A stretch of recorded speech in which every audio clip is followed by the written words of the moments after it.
Bawat kilometro ay binibilang, tinatansya kung ilang hakbang ang tatahakin para marating ka. Magkaiba man ang mga daan na ating nilalakbay, nakangiti pa rin pagkat para sa akin tayo sabay na iniisip ang isa't isa. Kahit na minsay maraming ginagawa at maaring nakakalimutan ka na, Binibini. Huwag kang mag-alala. Wala ka man sa isip ko, ngunit nasa puso kita. Pagdating ng gabi, tatanungin ka, Binibini, ang araw may kamusta? Minsay maligalig at masaya, sumasagot sa bawat tanong na aking binibigay. Ngunit minsay magtatampo ka ng walang dahilan, pero imbes na sabayan, mas pipiliin kung suyuin ka. Ang hirap naman kasi kung magtatampo na lang tayo sa isa't isa. At hindi gawain ng isang Ginoo ang sumabay sa pagtatampo ng binibini niya, lalo na kung malayo. Malayo kayo sa isa't isa.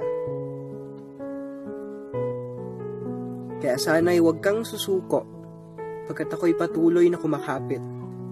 Dahil walang distansya ang makakasira sa pagmamahalang hindi man magkalapit, ngunit mahal pa rin ang isa't isa. Natatawa nga ako minsan kapag ako'y tinatanong nila, magmamahal na nga lang daw ako, bakit sa malayo pa? Kaya minsan ginagamit ko na lang yung pagiging makata ko. Ba't ko siya ipagpapalit sa malapit may pamasahe ako? Malinyang palaging sagot ko sa kanilang tanong. Wala Ang hirap pigilan ng pag-ibig. Ngunit aking gagawin ng lahat. Ako sa iyo'y magiging tapat, bibitawan lahat ng maaaring makasira sa ating dalawa. Dahil pangarap ko'y balang araw akin kang makasama, ang makita ang nakakabighani mong mga mata, pati na ang maliwalas mong mukha, sabayan pa ng ngiti mong napakasaya, Binibini, mahal kita. Mamahalin kita kahit malayo ka. Kaya sa gabi, tititigan ko na lang buwan. Isiping nakatitig ka din dyan.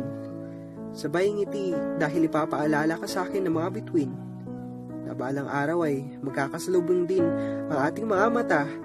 Na sa wakas ay makikita din kita. Sabay ngiti sa'yo. Lalapit at hahalik sa iyong noo. Ngunit bago pa mangyari ang lahat ng ito, magpapaalam muna ako. May haharapin pang panibagong araw. Papalapit at patungo sa iyo.